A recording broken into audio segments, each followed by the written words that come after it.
Selamat datang di masa depan Indonesia.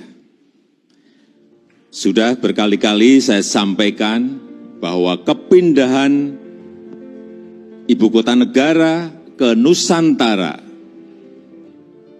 adalah bukan sekedar memindah gedung kementerian. Bukan itu. Bukan juga hanya pindah istana presiden. Bukan itu. Bukan juga memindahkan gedung wakil presiden ke Nusantara. Juga bukan itu. Bukan itu. Bukan fisiknya yang ingin kita pindahkan.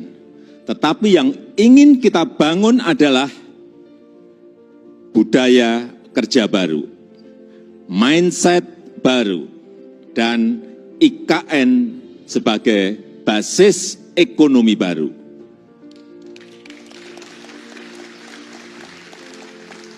Indonesia sebagai negara besar harus berani melangkah,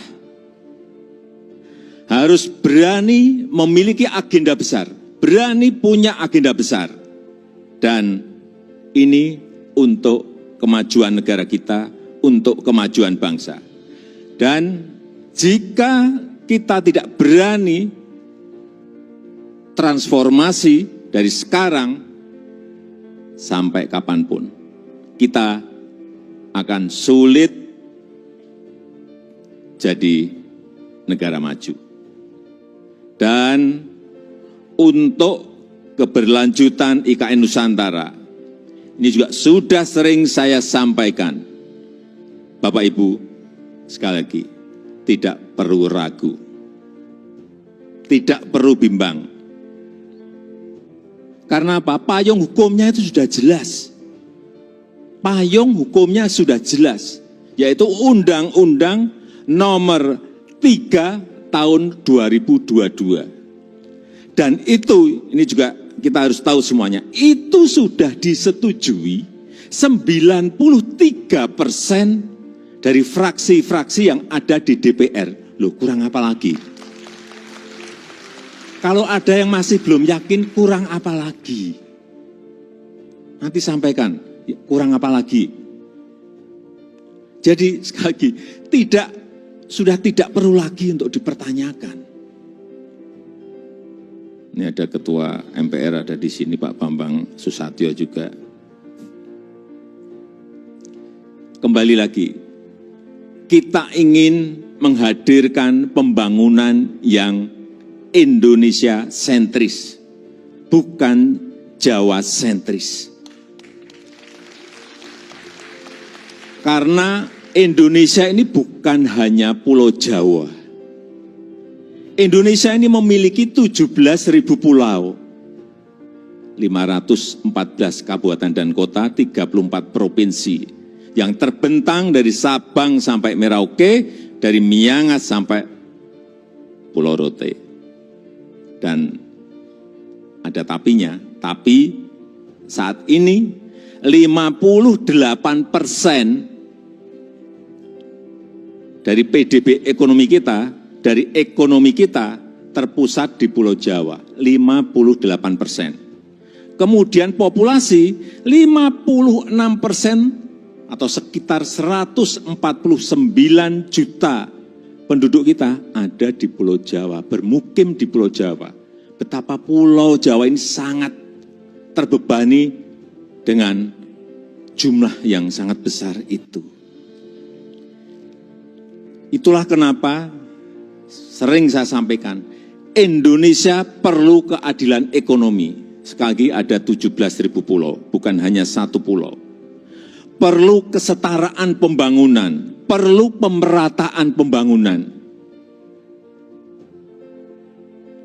Ini yang ingin kita hadirkan, yaitu dengan membangun ibu kota Nusantara.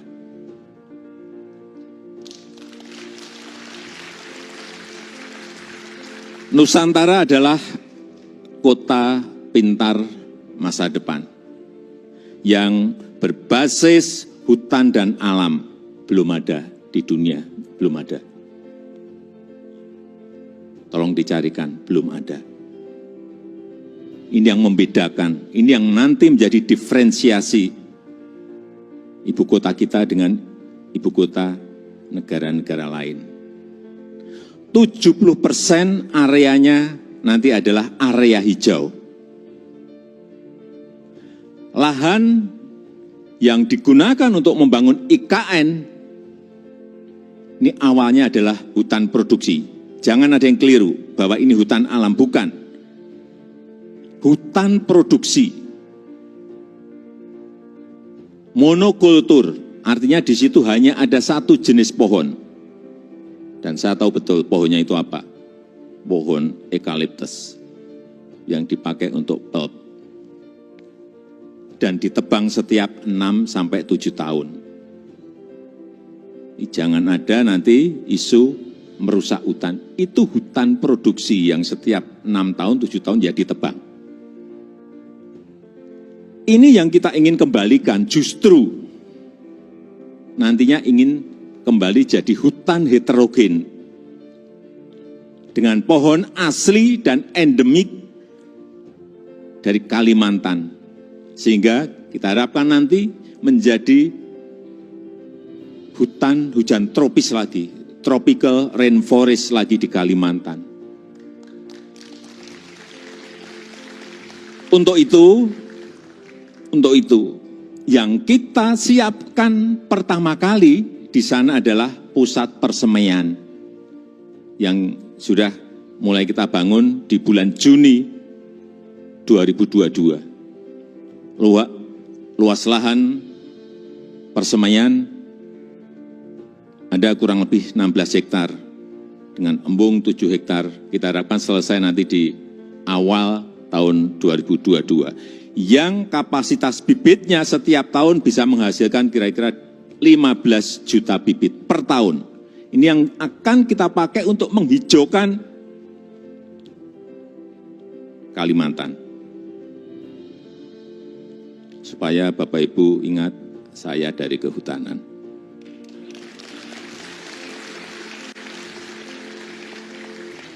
Saya waktu menerangkan di persemaian di Kalimantan, dari A sampai Z, ini pohon apa, ini pohon apa, ini pohon saya apa semua.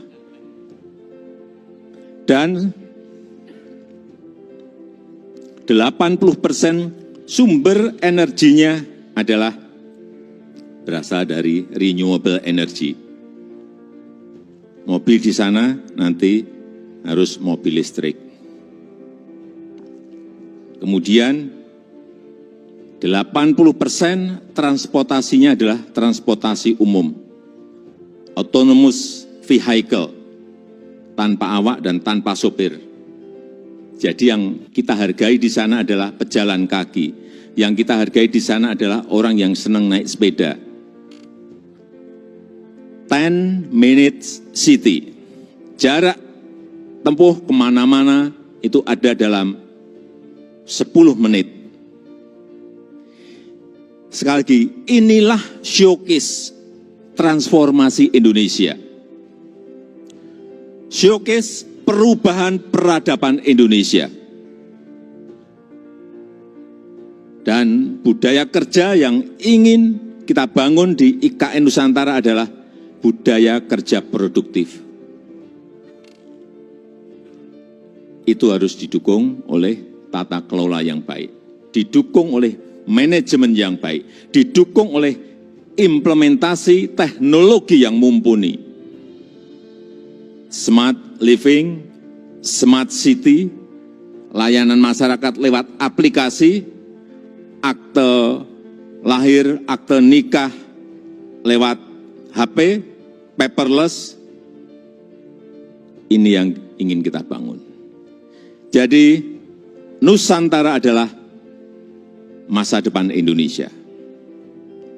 Dan bisa terwujud dengan upaya bersama. Bukan hanya pemerintah yang bergerak, bukan hanya pemerintah. Karena memang pemerintah hanya kurang lebih menyiapkan 20% dari budget yang ada. 80% kita berikan kesempatan kepada investor, kepada investasi. Termasuk Bapak Ibu yang kami hadirkan pertama kali pada malam hari ini. Investasi terbuka lebar. Bapak Ibu bisa pilih mau di mana, mau investasi di sebelah mana, mau di kawasan inti, ya harganya beda. Di financial center, di kawasan healthcare center, di kawasan education center, di housing area, di tourism area, silahkan. Saya sampaikan ini adalah kesempatan pertama dan kesempatan emas yang tidak akan terulang lagi. Inilah saatnya mencatat sejarah Indonesia dan inilah saatnya melakukan lompatan, inilah saatnya kita semua menjadi pelaku sejarah Indonesia masa depan. Dan dengan upaya kita bersama, dengan semangat gotong royong kita bersama, saya yakin 17 Agustus 2024 kita bisa merayakan bersama-sama di Nusantara.